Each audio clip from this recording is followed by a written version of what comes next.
Today, we are going to decode a real life investor's story and identify how asset allocation plays a humongous role in creating a robust portfolio. Mr. Garg was a friend of one of our clients who also happens to be a friend, and he insisted that I go and meet him. He was the CEO of a very large infrastructure company in India.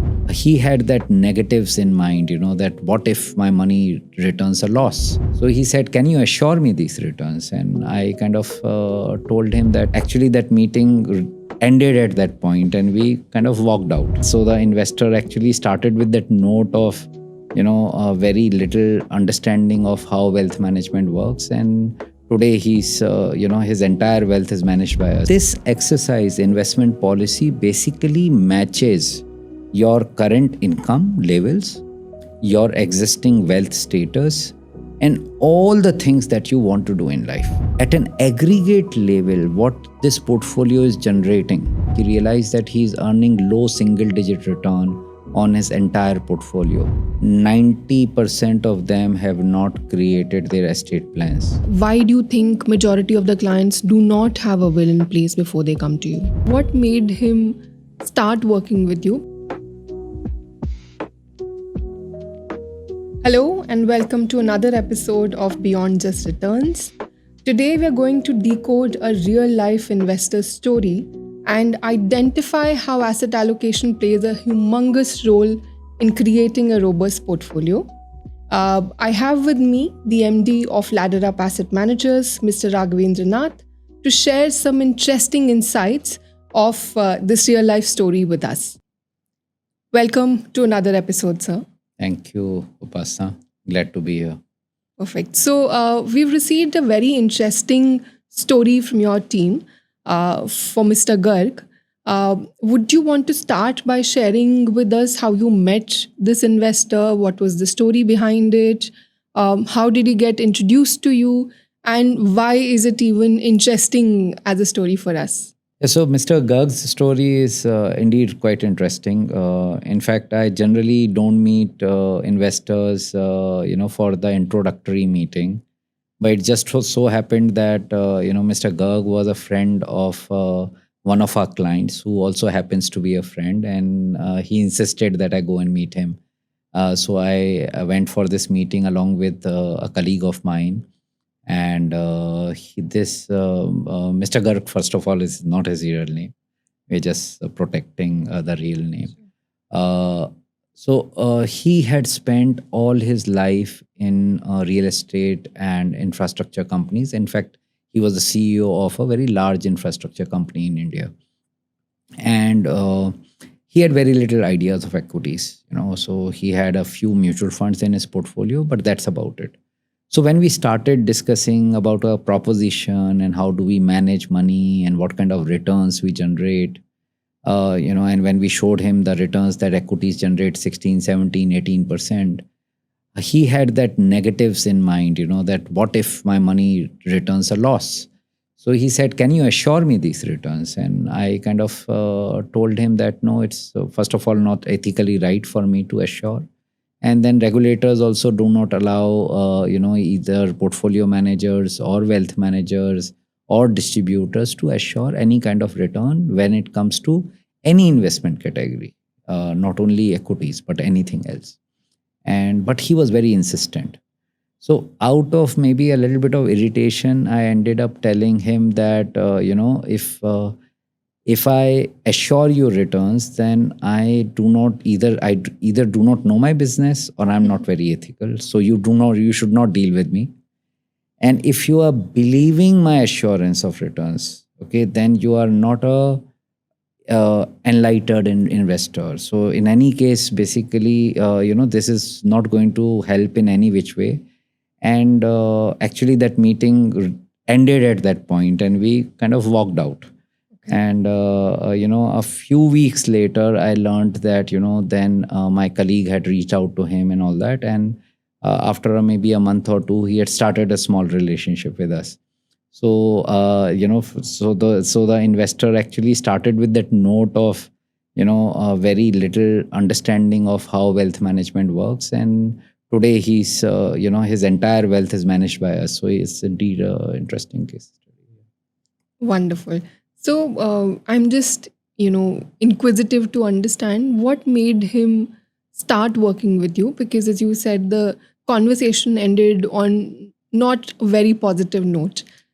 So I don't know whether that assurance of return was a play.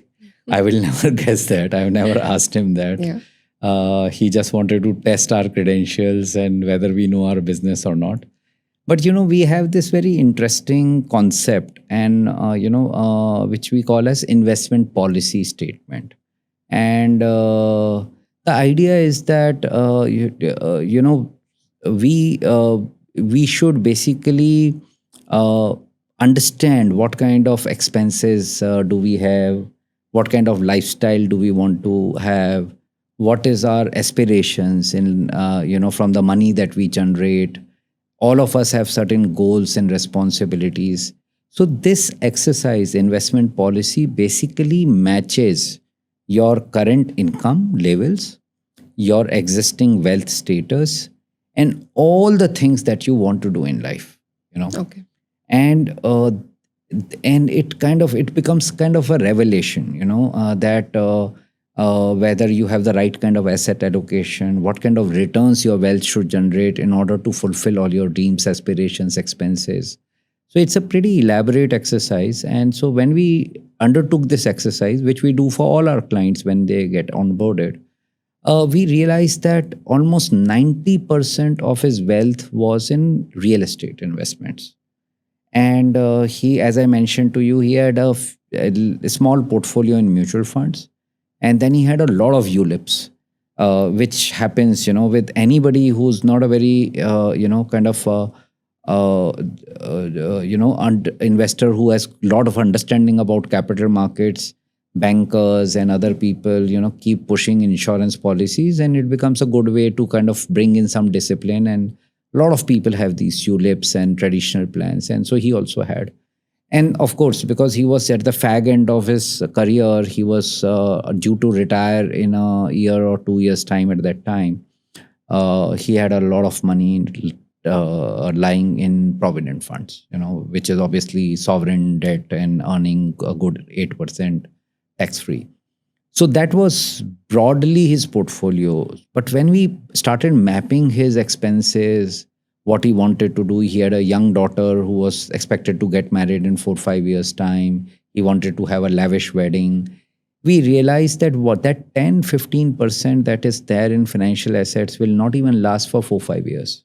Okay. And that's how the conversation started, when we that okay, the what kind of things that he can do to improve his portfolio, how does he improve the liquidity, how should he basically kind of gradually shift his asset allocation and make it a little more balanced. So that's how the journey started.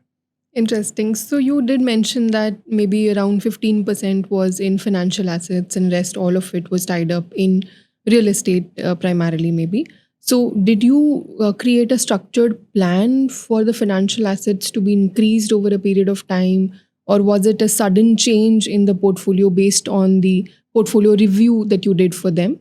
So again, something that we usually end up doing with all clients is this analyzing the total returns. Most of us, and this is true for almost 90% investors, our investments are in silos. We'll have gold, which is lying in our safe deposit box in a bank. We'll have real estate investments, which we have done ad hoc or in planned fashion and over a period of time. We have FDs, we have bonds, we have provident fund, PPF, direct equities, mutual funds, insurance, and all of them are silos. So when we are, let's say trying to do a new FD, I'm trying to get the best return possible. Okay. When I'm making a mutual fund investment, I'm trying to get the best return possible. Or when I'm doing real estate, I'm trying to find the best deal. But at an aggregate level, what this portfolio is generating on a year to year basis is something hardly anybody undertakes as an exercise, and that makes a very, very big difference, so because, and people get surprised all the time. So when we did this exercise for this gentleman, we looked at his portfolio. He had properties in Mumbai, in Gurgaon, in Bangalore. He had some 9 or 10 different properties in different places, and so we looked at similar properties and figured out what were the rates of these properties in those markets in various years. And when we actually built his returns over last 4 or 5 years, he realized that he's earning low single digit return on his entire portfolio. And I remember at that time, this is around 2018 or 19, something like that, 6, 7 years back. He had a 25 crore real estate portfolio, and then he had this ULIPs and mutual funds and the provident fund. But aggregate level, his portfolio, he had almost earning 5-6% return, and which is what basically shocked him. And then he started understanding, how should I improve these returns further. So from that, the exercise started. Interesting. So, what you're saying is that nobody usually looks at the total return part of the portfolio. And as you rightly mentioned, it's mostly in silos. Um, Realistically, so for real estate, for example, we usually consider the rate of the property at which you purchased and then sold. So, it's always absolute. It's probably not a percentage growth, Yeah. and it's not compared. Yeah. That's true. Actually, most of the time people say कि मैंने 5 करोड़ का property खरीदा, अभी वो 8 करोड़ का हो गया है, and he feels happy about it. और 5 करोड़ का प्रॉपर्टी 10 करोड़ का हो गया है. But when you ask over what period, True. if that has happened over 10 years, probably an FD could have given a better return than that real estate, and you actually tied up such a large chunk of your money, and that's not given you the desired outcomes, and you don't even realize, because you're only looking at absolute. You're not looking at annualized. So, what happened to the real estate portfolio for this? So person? he still has substantial. I think he has sold now 2 properties. 7 still are there, and that is something that becomes a mental block for most people. If you have bought a property for 1 crore of rupees and you are getting 99 lakhs, you will never end up selling. Okay, that's not the case with financial assets. Okay, you can take decisions much faster. The second thing is that seller is always trying to get the highest price. Buyer is wanting to get the lowest price, and that way never meet. So unless you are very clear about your intent to get out, you end up holding most of the properties. So he still has a large portion in properties, which probably will always remain, because that's every investor is different. Their risk appetite is different. Their way of looking at things is different. But he has indeed sold 2 properties now, so it's a little more balanced. But because he had a lot of rental income coming from his real estate investments, because most of them were residential properties, we could actually align his portfolio more towards equities, because he did not need money on a day-to-day basis to run his household. That was sufficient from the rental income that he was receiving. So that way, his financial portfolio has done very well. And how about the ULIP part? You did mention that may not be an efficient way of investing. Yeah. So once you realize that, once we did that exercise on total return, which I said, where we could clearly see that ULIPs that he had were generating barely 8 or 9% returns. Maybe 1 or 2 may have been double digit, at best. Because of the underlying expenses, the risk cover that he doesn't require, but he's still paying for it. And so once he realized, then gradually, as and when those ULIPs basically got out of those mandatory holding periods, they were liquidated and put into financial investments, a little more efficient. Perfect. So if I may ask, I think there was some information on the estate planning part also. Could you elaborate on how that works? How was it beneficial for this client? So generally, I when I come across clients, 90% of them have not created their estate plans. I mean, they have not even done a simple will. People keep thinking about it. They understand how important a will is, but somehow they don't execute it, for want of time, or thinking that they will do it at a better time when they have more clarity. And so when we understood that he doesn't have a will, so we kind of explained to him how easy it is, and it only takes 2-3 hours. Thankfully, we have full-time lawyers in our office, for our clients, who can basically help them create these estate plans, whether it's a will or a private trust. So we could help, and in fact, for both him and his wife, we could create those wills. And unfortunately, his wife actually passed away just a couple of years back. And because we had a will in place, these assets were very seamlessly transferred to him and his daughter. Okay, okay. For our audience, could you please elaborate on how this estate planning works, and why do you think majority of the clients do not have a will in place before they come to you? See, I think in very short, if I were to tell, everybody knows that will allows you to distribute assets as per your wishes. Okay. And it's very important because when you look at laws of succession, they are very sketchy. They may not actually have, the laws of succession. If you were to follow, you may not be able to fulfill your desires.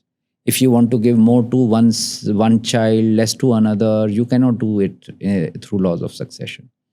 But there's another aspect to it. One is that, okay, so let's say I have a simple family, there's no dispute, everybody loves everybody else, they all of them are doing well, we don't, so maybe in that case, even if you did not follow laws of succession, nobody is going to say anything.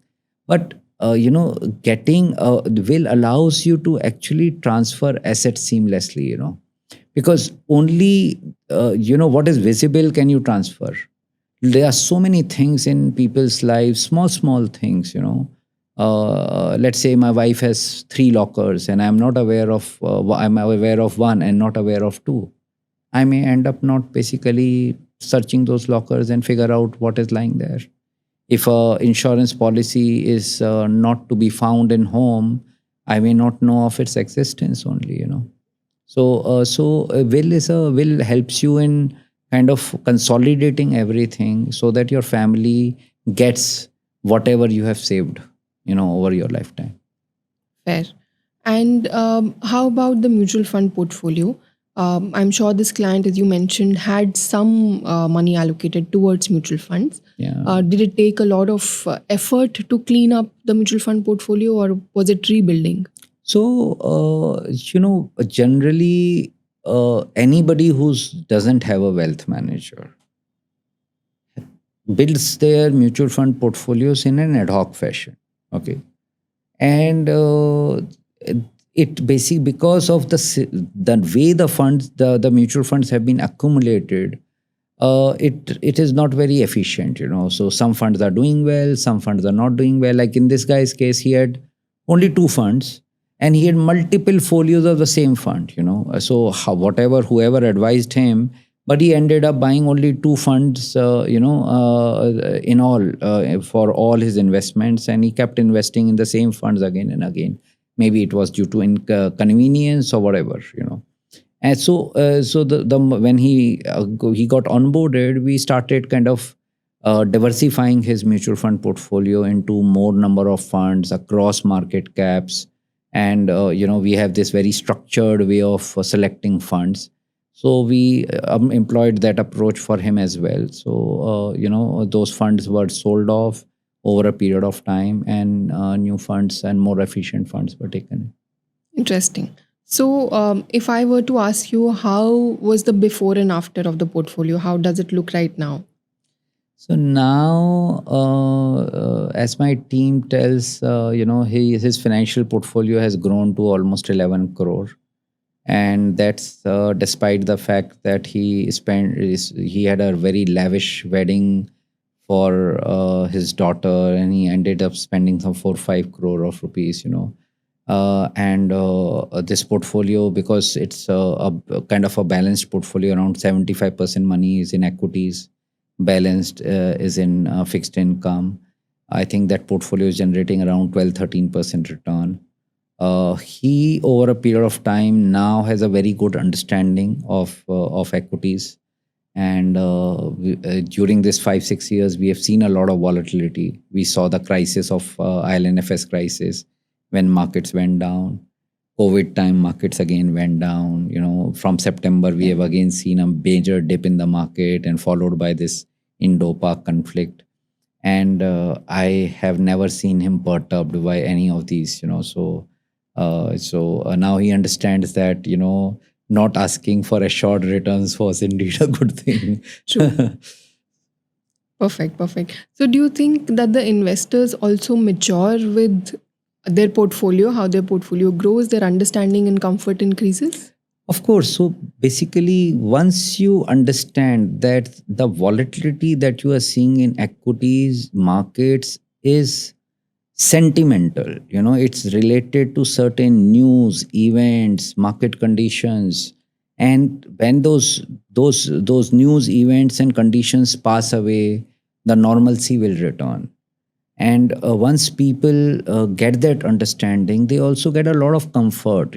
So then they know that the general direction of the markets will be up if you have invested into good quality investments. Of course, that's the rider. If you have made bad quality, general direction will always be down. But if you have made invested in mutual funds, if you have invested in high quality growth stocks, then it's very difficult to lose money in the market. Once they get that comfort, then they also develop patience over a Fair. period of time. Interesting. So if I were to ask you that for our other investors, what is it that they should learn from this entire case study? Any top two things that you want to share with them? One is that I think, I wish this guy had found us 20 years back. The shape and size of his wealth would have been completely different. And so and I say that with a lot of seriousness, that, everybody should find a good wealth manager to work with. Anybody who has accumulated some amount of wealth, it could be 50 lakhs, it could be 5 crore, that doesn't matter. Because all of us who are young today and working today will become rich. And it could be relative. Somebody may accumulate 1 crore, somebody may accumulate 10, or somebody may accumulate 100, but that doesn't matter. But the amount of wealth that we are going to accumulate during our lifetime will be hundreds of times of what we have today. And if we have 20-30 years of working careers ahead of us. And if you can get a wealth manager or an advisor early on, then the shape and size of your wealth will be very different. Because once you have a guide available, he will keep you telling the right things, and he'll also prevent you from doing wrong things. So that's the first thing that people should know. And the second thing is that this total return, it's like it's a revelation of sorts. And I think I would urge everybody to do this exercise, because color of money is the same. Where is it's invested could be different. So whether it is in a flat, or in an office, or in gold, or in FDs, or this, you should always see how in totality the money that I have put across is generating. And if you started doing this exercise on a year-on-year basis, this is simple maths. So nobody wants to earn less. Nobody wants their money to sit idle or sit in inefficient places. So once you do this exercise, you will automatically start having a more balanced approach. And the third and final thing is, asset allocation is everything. In fact, the whole idea of asset allocation is diversification. And history has proven that well-diversified portfolios not only reduce risk, but they also generate higher returns. So you may have a 100% equity portfolio versus that if you have a diversified portfolio, you will not only reduce returns, reduce your risk, but you'll also increase your returns. Okay, so never have excess of anything. Have a more balanced approach towards your investments, and remain invested and basically keep the right asset allocation, and then also keep doing periodic rebalancing so that you don't have a lopsided portfolio. Fair. So, top three things are: find a good advisor, identify the total returns, and the third one is do not go for lopsided portfolios and hence keep monitoring them at all times. So, thank you so much for sharing this wonderful case study with us. Yeah, thank you, Upasana. It was glad to be here, and I hope people find this study useful. Perfect. If you enjoyed our session today, if you enjoyed listening to this real life story, and if you would like to know more about such stories, do subscribe to the channel Beyond This Returns. Let's stay invested.